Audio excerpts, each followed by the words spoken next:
Hello and welcome to Crosstalk, where all things are considered. I'm Peter Lavelle.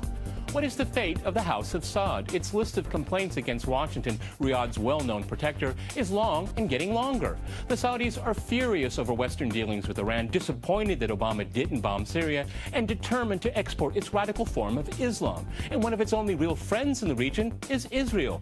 Given all of this, can the House of Saud afford what it calls an independent foreign policy?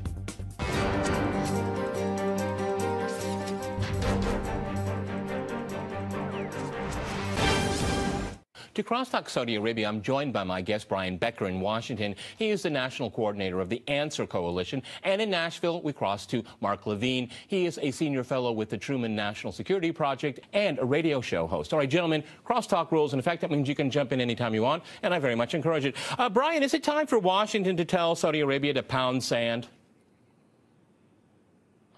Well, I think it's been long established that the U.S. government considers the Saudi government to be an indispensable ally, not its only ally, and perhaps now not its principal ally, but certainly an important one. Ronald Reagan made it clear more than 30 years ago that there would be, quote, no revolution in Saudi Arabia because the U.S. was just absolutely determined to keep the absolutist monarch in power there, not because they care so much about what's going on inside of Saudi Arabia, but because they consider it to be essential as the main oil exporter in the world and a geostrategic ally. But of course, the Saudi government has other things to worry about. Principally, it's an unstable regime in the way Saudi society has been organized. It's a distorted society, and it fears revolutions either from a secular opposition or, more importantly, from an Islamic opposition. And so in that sense, the Saudi government is always pursuing a foreign policy and a domestic policy based on sort of existential fear that the regime's days, although it seemed omnipotent a while ago, could in fact be numbered. That's a good point. Mark, the days are numbered for the House of Saud. Are they a good bet for Washington? 30 years ago, I understand. I agree with Brian. I mean, unfortunately, that was the reality there. But a lot of things have changed in the last 30 years. A lot of things have changed in the last 2 years. I would argue that in the Arab world, one of the most unstable areas of the world, Saudi Arabia is one of the most stable. You look at almost any other Arab country, name it, Libya, Mark, Egypt, Tunisia, Syria, it stable and they're having an Arab Spring that's falling apart. Is it stable because of tyranny? Is that its stability? Well, actually, there's less tyranny in Saudi Arabia than other countries. Look, I'm not saying that Saudi Arabia is some free and open place. Their treatment of women, obviously, is terrible there. But compared to Syria, where hundreds of thousands are being massacred by Iran and Hezbollah and the Syrian government and al-Qaeda moving in, and Iraq and Libya and Tunisia, yes, Saudi Arabia is a beacon of stability compared to all the other unstable places there. Okay, Brian, if I can go back to you. But, I mean, Syria is unstable because of Saudi Arabia, and it's exporting its jihadists. No, not because of Saudi Arabia. That is so well documented. No, let me go to Brian. That is so well documented right now. And it's one of the reasons why I'm doing this program is because the U.S. is supporting people that are against its own national interests. Brian first, then we'll go to Mark. Go ahead, Brian. You know, Mark's comments are somewhat laughable, I would say. Remember when Jimmy Carter stood next to the Shah of Iran in 1977 and said, "Shah, you are an island of stability in a sea of turmoil." And the U.S. premised its foreign policy based on being connected hip to joint with the Shah at that time. That was 2 years before the government was overthrown by a popular people's revolution. Of course, Saudi Arabia has fomented civil war in Syria. It had a principle, a fundamental desire to overthrow the Assad government, to create a Sunni government that would be backed by the Saudi regime. It did this in concert with Qatar and others. It functioned as a proxy, of course, for the United States and Western interests who had said Assad must go. But Saudi Arabia had its own independent national interests, or perceived national interests, or the interests of the monarchy that drove it to carry out civil war. The blood of the Syrian people is on the hands of the Saudi government. So to say that they're this kind of emblematic of stability, hundreds of thousands, just blaming Saudi Arabia. Okay, Mark. Crazy. Mark, go ahead. This is Crosstalk. We're going to be fair. That's like blaming the United States for the Holocaust. Look, the Syrian government has been massacring hundreds of thousands of people. That's just random. That's random. I've been on your show many times, Peter. For 3 or 4 years ago, I came on your show. It was a peaceful revolution. The Syrian government mowed them down in the streets. They take out innocent men, women, and children, shoot them down. They don't allow any humanitarian aid in. So what is the role of the Saudis? Mark, what's the role of the Saudis then? I'll tell you the role. Go ahead. There's been a long-time battle between Shia and Sunni Muslims. It's existed for 1,000 years. It existed in the Iran-Iraq War. Saudi Arabia is leading the Sunnis. Iran is leading the Shias. In Syria, of course, you have a Sunni majority country ruled by a Shia Iranian-backed minority. So why should Washington be involved in all of this? Saudi Arabia's coming in to defend the Sunnis. Why should Washington be backing the sectarian difference? Go ahead. Go ahead, Mark. They should be backing the peaceful rebels there because and doing it through a no-fly zone, by the way, not through arms. Because right now it's all going to end up, frankly, being an Al-Qaeda or Iranian satellite there. Brian, jump in. You know what? It's an act of war. Murdering hundreds of thousands of people. I think it's an act of war. Let's stop the murder. Talk over each other. Brian. Look, let's be real. Let's be real, if I could. A no-fly zone means you have to carry out through the U.S. and NATO air forces, the ability to destroy the Syrian air defenses. A no-fly zone means the U.S. would, unlike what it's doing right now, which is preparing for another round of negotiations, be doing what the Saudis wanted them to do last summer, which is to further take that step towards a full-scale military engagement with the Syrian government and with its allies. A no-fly zone is not a peaceful alternative to war. It's a step towards war. It's an active step towards war. The Saudi government I know is you don't give a damn about the hundreds of thousands of people being murdered. That's fine. Not because of, but please don't call an act of war to stop those murders. All right, Jan, let's stay with Saudi Arabia here. Mark, I'm going to go to Mark now. You know, Mark, okay, I'll take what you're saying at face value. You know, the Saudis are trying to protect civilians. But they backed Saddam in a war against Iran where almost estimates say up to 1 million people. So you're saying that the Syrian blood's more valuable than Iranian blood. That's what you're saying, because it doesn't make any sense to me. What I'm saying is the Saudis and the Iranians are in a battle. It's the old Sunni-Shia battle. You've got Egypt and Turkey involved as well. If Iran gets nuclear weapons, Saudi Arabia will get nuclear weapons, and Turkey will get nuclear weapons, and Egypt will get nuclear weapons, then Iraq will get nuclear weapons, Al-Qaeda will get nuclear weapons, the entire regime will get nuclear weapons, the whole area will. Look, this is a battle for hegemony. There's no question about it. Okay. The Saudis care maybe about that's the Syrian people because they're But Sunnis. Maybe, if I can go to Brian, maybe it would be better if the United States had a good relationship with Iran and get rid of that. Drop this authoritarian, tyrannical regime called Saudi Arabia. Maybe it'd be a better bet. The U.S. government right now, by engaging even in the first step of negotiations with the Iranian government over its nuclear program, or really about the unfreezing in a modest way of some of the sanctions, not most of them, against Iran, it raises the specter, both for Israel and for the Saudi government, that there could be, in fact, a shift in U.S. policy towards the Middle East. The specter of peace between the United States and Iran is something that creates horrors inside the bedrooms of the Saudi royal family, because they realize if there was any sort of rapprochement or détente or accommodation between the U.S. and the Islamic Republic of Iran, the government, instead of, for instance, constantly and endlessly seeing it only from the vantage point of regime change, if there was some sort of an accommodation, it would mean the Saudi monarchy's role from the vantage point of U.S. geostrategic interests would be less necessary. Saudi Arabia could start to drop out of the equation. Not fully. That's what the Israelis fear as well.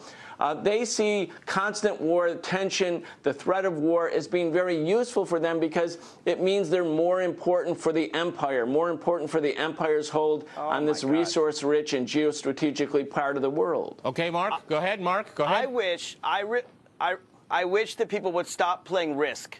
Pretend like it's some geopolitical game where you put an army here and you put an army there. I support the Iranian people who are against the regime. I support the Syrian people who are against the regime. I support the Saudi Arabian people. I think that each people needs a right to have their own destiny and not be forced by these tyrannical powers. Look, the Iranian government had no way relationship to the Iranian people. The Persian people are some of those pro-American, pro-Israeli people in the Middle East. That's not the problem. The problem is a regime, the Iranian and the government regime that's supporting Hezbollah, that's supporting the terrorism throughout.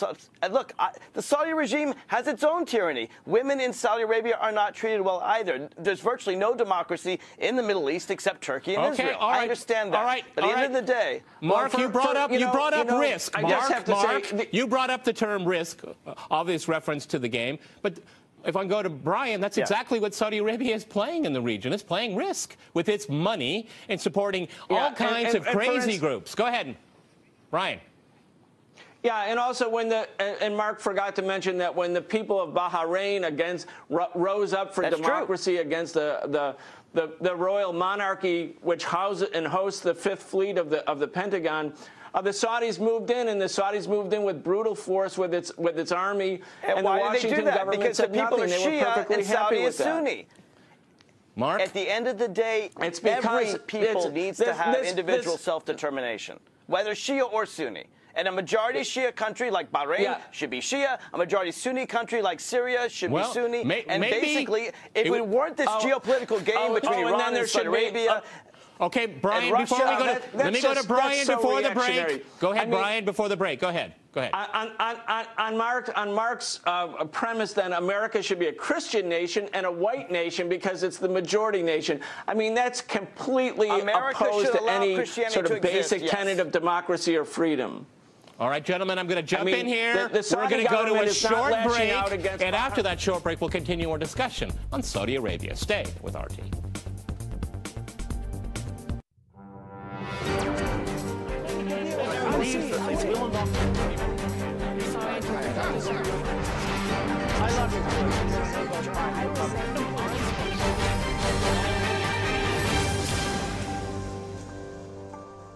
Welcome back to Crosstalk, where all things are considered. I'm Peter Lavelle. To remind you, we're discussing Saudi Arabia.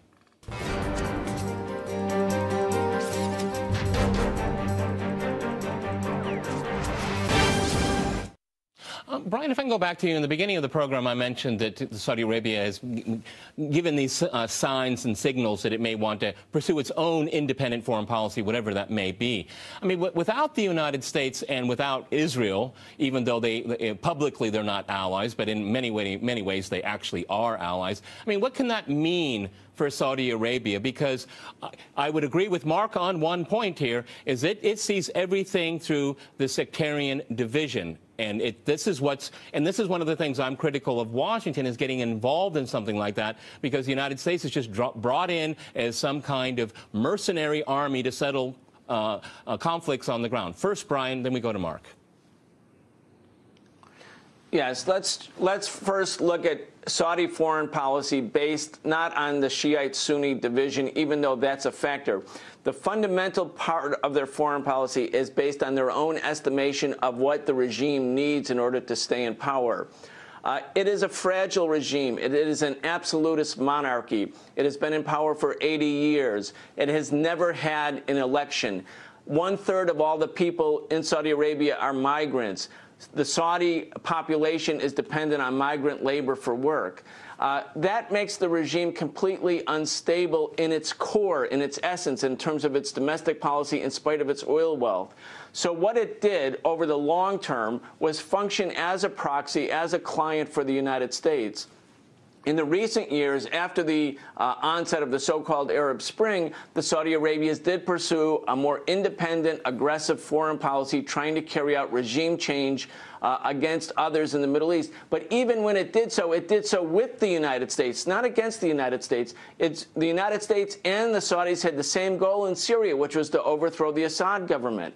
Now you see, because of a possible shift in the way the United States is approaching the Middle East, that Saudi Arabia fears isolation. They really cannot carry out an independent foreign policy because of the regime's limited strength and durability. It fears an Islamic revolution or a secular revolution. It fears isolation. And now it looks as if it's primarily the ally of Israel. I mean, you can't look for a worse outcome for a regime in the Arab world. Mark, reply to that, because it does look like a Tel Aviv-Riyadh axis now developing, and there's been lots of sound and fury that they collectively could attack Iran if the United States and Western powers continue their dialogue with Tehran. Go ahead. Well, first of all, I want to say I agree with the first part of what Brian had to say with regard to the fact that, yes, a third is migrant workers. Yes, they're paying off people with oil wealth. But the idea that Saudi Arabia is somehow a client state of the United States, I completely disagree with. They have independent interests that often coincide with the United States.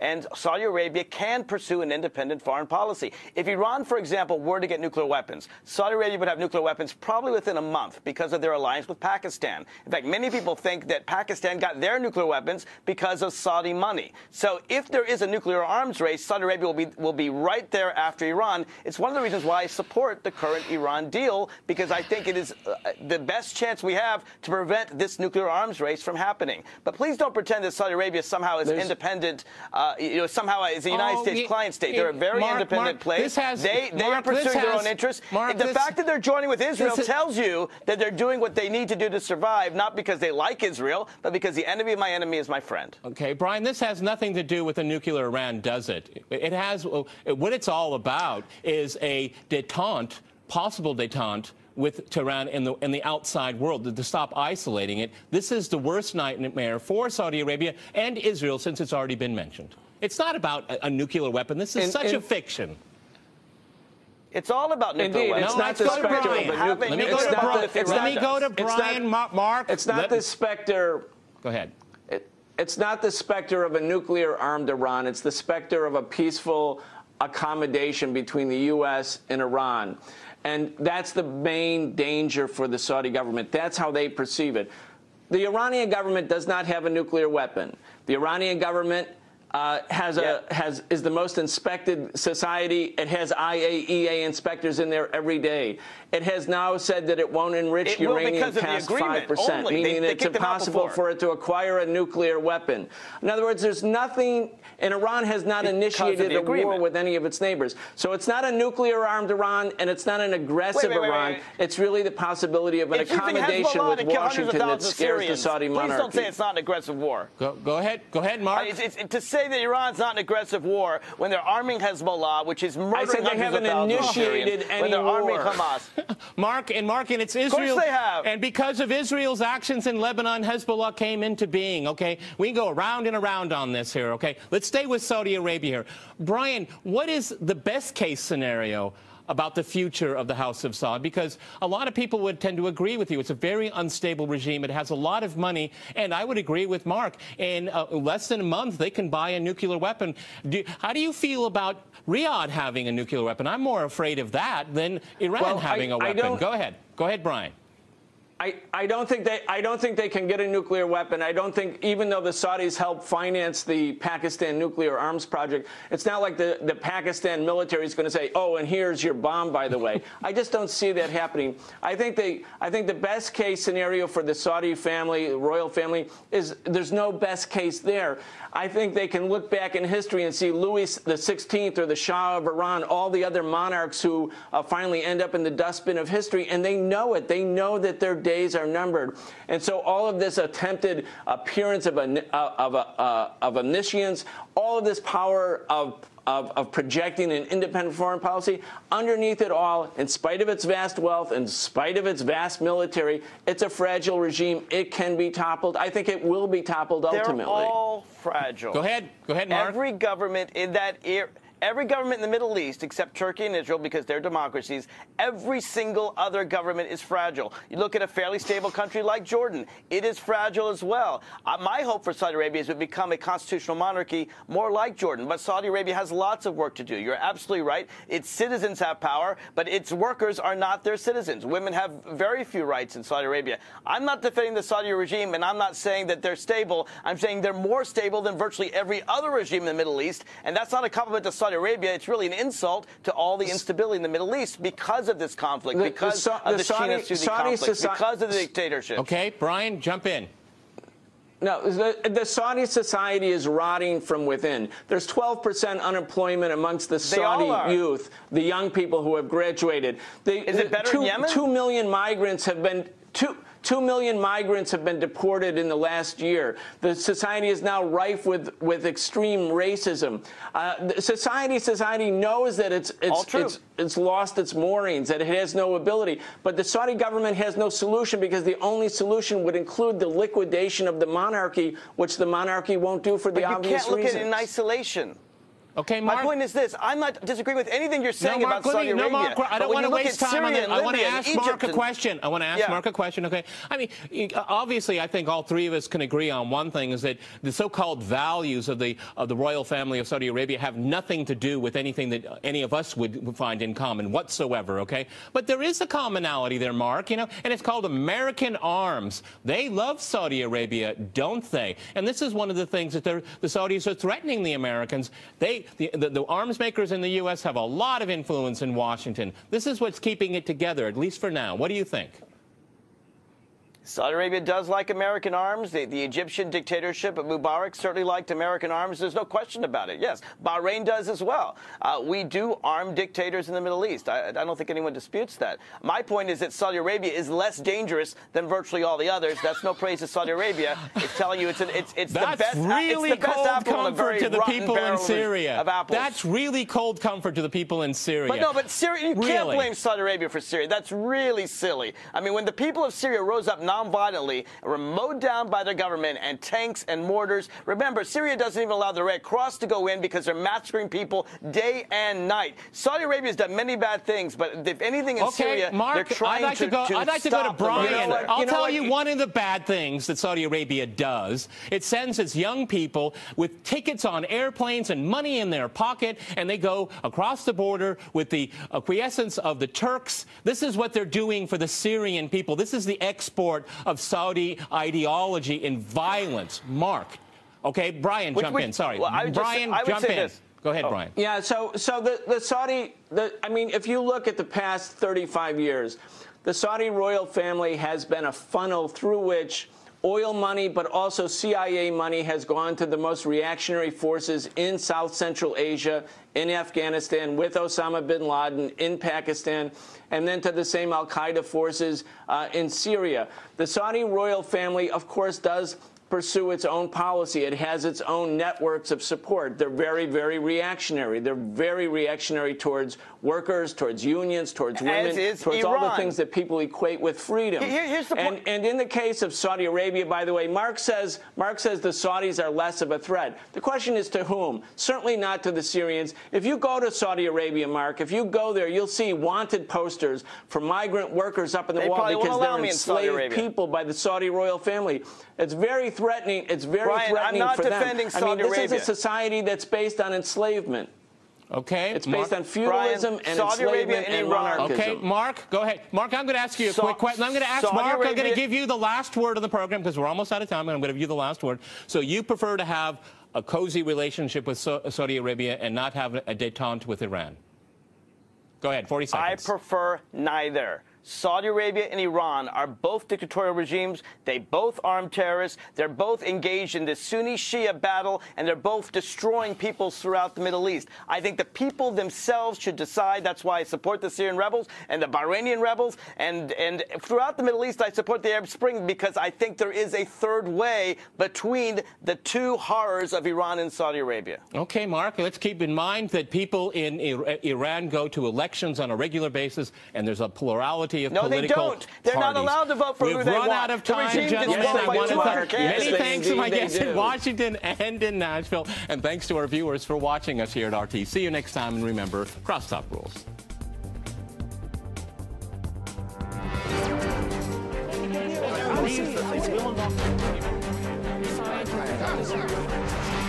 I love you.